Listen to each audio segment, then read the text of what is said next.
All right, let's take a look at the label for the 95 and the label for the 90 and how to install the labels.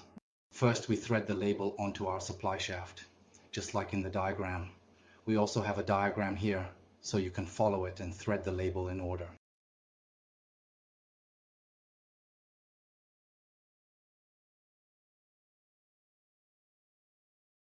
Here we go, here we go. Now you can gently peel it completely off, just carefully peel it off. Okay, here it finally comes. It has now completely reached us. I am getting myself entirely ready to carefully stick it on.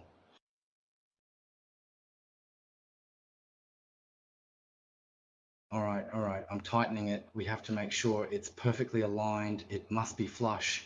Here, we need to align it a bit. The top and bottom must be even.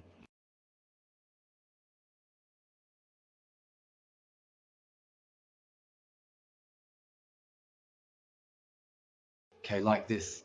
I've carefully taken a detailed picture for you. The label is precisely placed right on top. There's also a comprehensive diagram presented here.